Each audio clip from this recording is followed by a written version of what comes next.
Okay guys, I figured I'd show you where I left off last night. I'm trying to get out in the garage every night for a couple hours at least to try and work on this thing. My goal is that this is Thursday night, by the end of the weekend I've got the body from this frame over to that frame, so we'll see how that goes. So I'll grab the camera here in a second and I'll kind of show you how far I got. Coming apart a lot slower than I expected it would. The little wire, I can't remember what we call them, the little wire clip holes I'll show you. A lot of those are jamming up, so I did spray everything with PB Blaster last night, so hopefully the rest of them come out a little bit easier.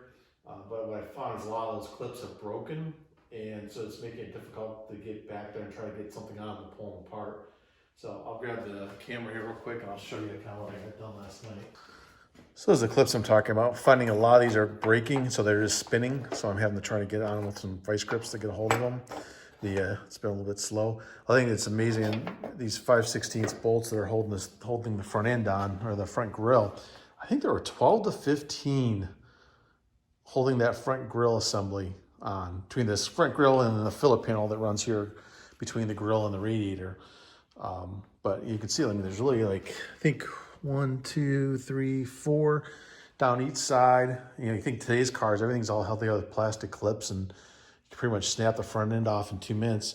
This thing's got literally 15 bolts just holding that that front grill assembly on, and then there's a bunch more, probably another 3, 4, 5, 6, 7 maybe, holding this filler panel in. I'm not taking the bumper off because it's all bent anyway. I'm just gonna leave it on this old frame. Really don't even need the filler panel, but I need to get the rest of it, the front end off. The front filler panel's all was part of the accident that happened. So you can see how far, it's probably hard to see from the video, but you can see how much this side of the grill is pushed back compared to the other side. The other side kind of flat, and then it all bends back on this side. But I'm realizing that my big mistake was I did not power wash this thing before I brought it in here and started taking it apart. And it just, big old mess of Arizona dust on the floor underneath the truck right now from all that stuff falling off. So that was my mistake. Should have power washed it. It was warm enough. Okay, last night I got the rest of the front clip off. So today's goal, and it's already in the afternoon, I had to kind of clean up the shop this morning, but today's goal is to get the bed off. I don't know if we'll get to the cab or not and get it moved over to the new chassis. Try to get a couple shots from under the truck, but it's coming along. So you can see, got 8 of these bolts.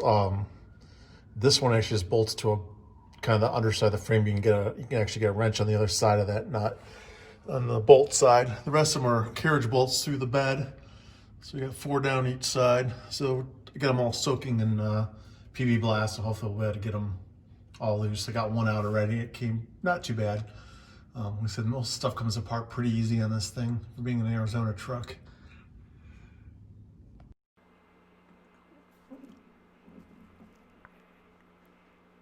So now we're just working on flipping the bed over to the new frame.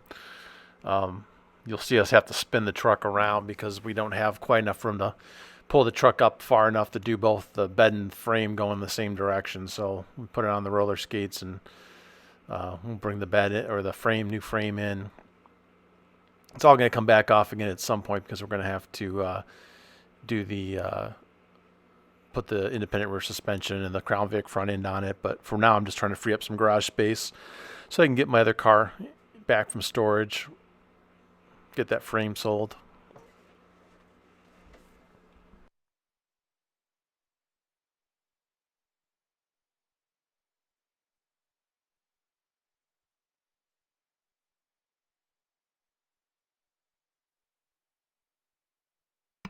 Hoist worked pretty good to get the frame off. You'll see when we do the cab, it's a little bit more of a struggle because the cab's so small.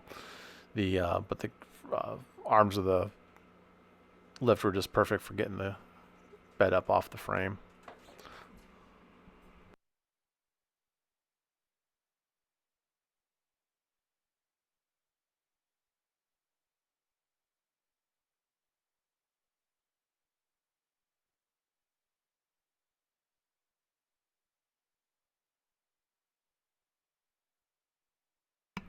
So we are spinning it around, getting that one back in the garage for the night, and then we'll bring the cab back in and get that ready to go.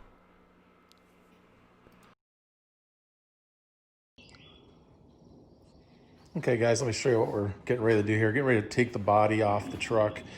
Got the bed switched over to the new frame last night, and then later in the evening last night, I got some of the stuff disconnected so the body can be lifted.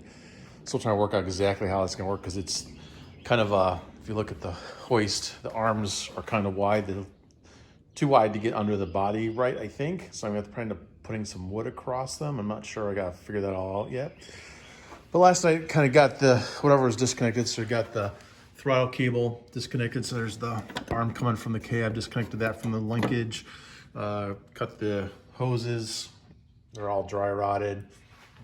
So the only thing really left is these two front body bolts, one on each side. The rear cab mounts I'll show you in a second, but they were already missing the bolts at the bottom, so I'm assuming they're gonna come free. Oh yeah, disconnect the brake lines because the lines will stay with the frame.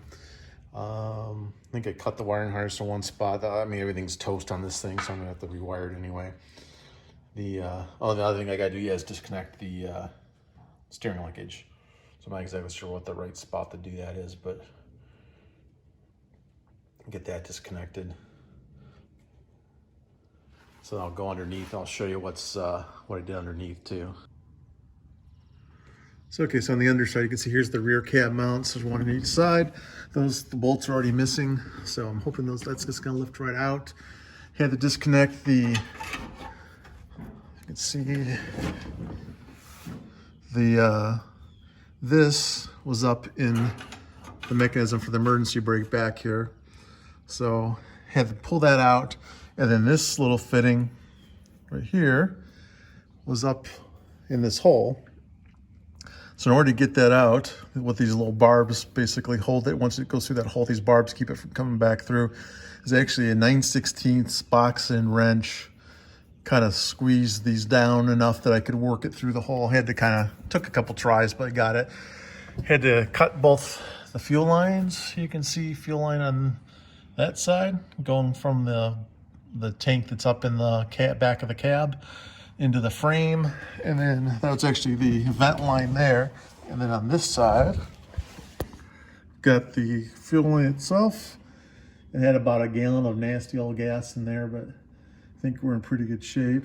That got drained out last night, and then everything else, I think, get my hand out of the way here. Everything else, I think everything else is disconnected down here. So got a shift cable here. There was no trans, that's already disconnected. And it's gonna go up with the body. The brake line will go with the body, or the, not brake line, but the emergency brake cable will go with the body. Trans was already out of it when I bought it. So I think we should be good to go. Once I get those front engine mounts and the steering column, we should be able to lift this thing off.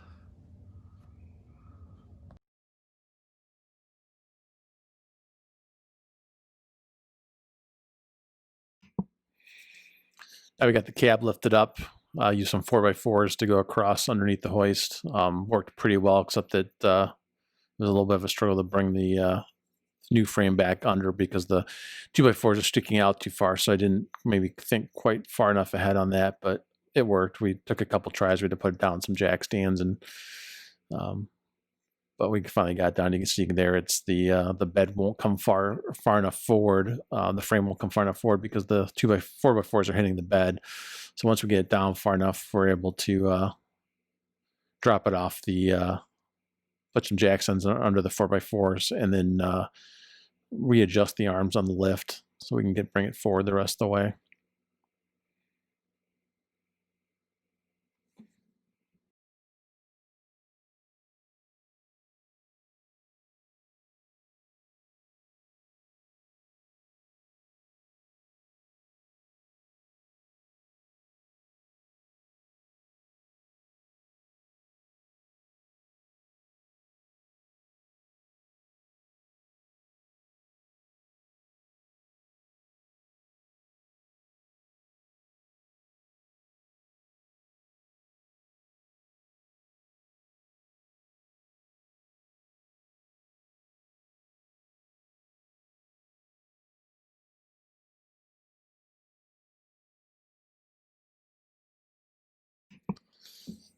that we got sitting on the jack stand, so we can readjust the arms and get the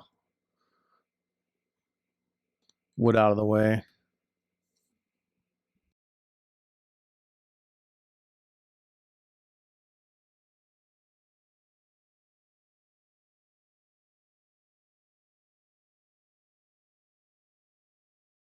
Actually, I guess what we did is we adjusted the angle on it so that the bed would slide up over the wood. Put a couple other pieces of wood underneath it. Adjusted the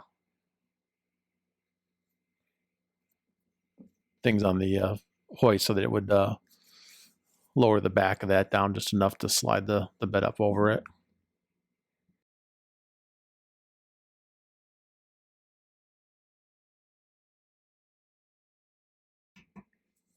And here we're just jacking up the cab just enough to get the body mounts under the back of it.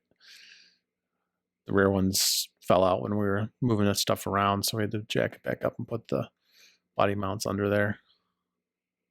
Again, didn't bolt any of this down because it's all coming back out.